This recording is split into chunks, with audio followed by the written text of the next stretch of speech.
বিএনপির সঙ্গে বৈঠকের প্রেক্ষাপটে মনে হতেই পারে যে আগামী ফেব্রুয়ারিতেই বাংলাদেশের পরবর্তী সাধারণ নির্বাচন অনুষ্ঠিত হবে। পরবর্তী সাধারণ নির্বাচন ফেব্রুয়ারিতে অনুষ্ঠিত হবে, কিন্তু নির্বাচন কাজ যারা পরিচালনা করবেন, নির্বাচনের দায়িত্ব যাদের, সেই নির্বাচন কমিশন কি সেটা জানে, কিংবা নির্বাচন কমিশন কি ভূমিকা পালন করতে চায়? নির্বাচনের ডেট ঘোষণা করা, নির্বাচনের আয়োজন করা, এটা তো সরকারের কাজ নয়, এটা নির্বাচন কমিশনের কাজ। সরকারের বলা না বলাতেও আসলে নির্বাচন কমিশনের কিছু যায় আসে না। কিন্তু বর্তমানের যে নির্বাচন কমিশন, আগের নির্বাচন কমিশনগুলো বিভিন্নভাবে বিতর্ক তৈরি করেছে। বর্তমানের যে নির্বাচন কমিশন, তারাও কি বিতর্কের ঊর্ধ্বে উঠেছে? তারাও কি সরকারের দিক নির্দেশনার বাইরে যেতে পারছে? তাদের কথাতে কি মনে হচ্ছে তারা সরকারের উপরে নির্ভরশীল নয়, কিংবা সরকারের কথাতে তারা চলছে না? এমনটি মনে হওয়ার কোনো কারণ বোধহয় নেই, কারণ ইতিমধ্যেই অনেক বিতর্কিত ঘটনাই ঘটেছে। এই নির্বাচন কমিশন অনেক বিতর্কিত ঘটনা ঘটিয়েছেন। ঢাকা সিটি দক্ষিণের মেয়রকে নিয়েও নানা রকমের কর্মকাণ্ড হয়েছে। জামাতের নিবন্ধন ফিরে পাওয়ার পরে নির্বাচন কমিশনের অতি উৎসাহী হয়ে প্রতীক সহ ফেরত দেওয়ার ব্যবস্থা হচ্ছে, এরকম কথা বলাতে নির্বাচন কমিশনের নিরপেক্ষতা নিয়ে নানা রকমের প্রশ্ন উঠেছে।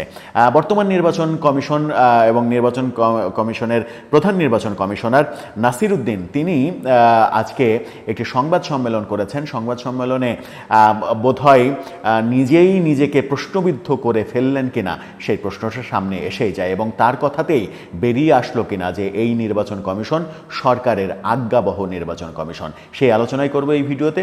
থাকবেন পলিটিক্স টিভির নিয়মিত আয়োজনে।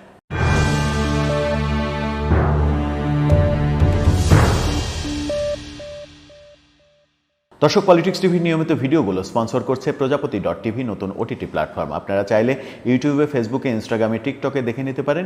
ডেসক্রিপশন বক্সে লিঙ্ক দেওয়া থাকবে, সেখান থেকেও আপনারা দেখে নিতে পারেন প্রজাপতির কার্যক্রম। চলে যাচ্ছি মূল ভিডিওতে। বলছিলাম নির্বাচন কমিশনের কথা, আগামী নির্বাচনের কথা। আগামী নির্বাচন ফেব্রুয়ারিতে হবে না কখন হবে, সেই ব্যাপারে নির্বাচন কমিশন এখনও কিছু জানে না। তার মানে সরকার তাদেরকে এখন পর্যন্ত কিছু বলেনি। এই ব্যাপারে একটা ফটো কার্ড আপনারা, একটা স্ক্রিনশট আপনারা দেখে নিতে পারেন।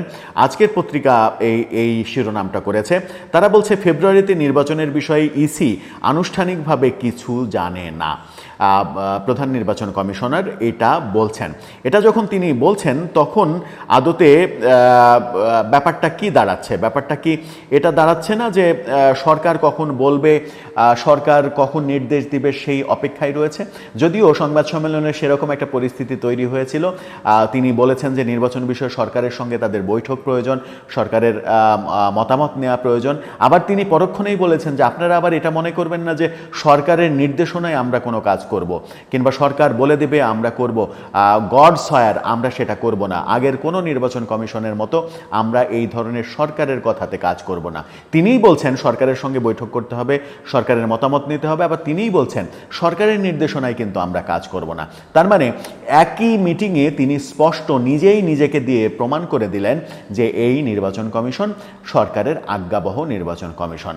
তিনি নির্বাচন কমিশনকে রেফারির ভূমিকায় দেখতে চান, রেফারি হিসেবে কাজ করতে চান। সেখানে কে খেললো না খেললো তাতে কিছু যায় আসে না, এমন কথাও বলেছেন।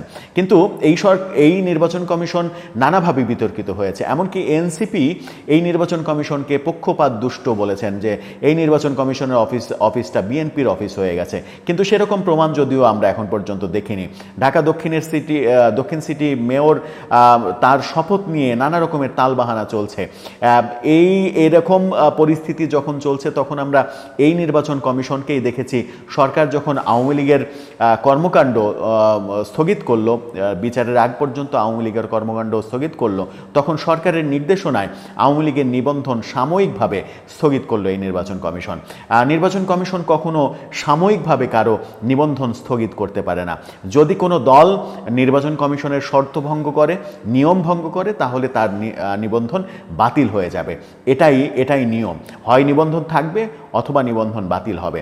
সাময়িকভাবে স্থগিত করা, এটার যে সরকারের নির্দেশনাতেই করা হয়েছে, এটা দিনের আলোর মতো স্পষ্ট। সুতরাং এই নির্বাচন কমিশন যে সরকারের কথা মতোই চলছে, এটা তো আর বলার অপেক্ষা রাখে না। যদিও তিনি নিজেকে নিরপেক্ষ হিসেবে দাবি করলেন, লেভেল প্লেইং ফিল্ড তৈরি করার কথা বললেন এবং রেফারির ভূমিকায় অবতীর্ণ হওয়ার কথা বললেন যে ঈদ পরবর্তী মতবিনিময় সভায় তিনি তার কর্মকর্তাদের আবারও শপথ পড়িয়েছেন।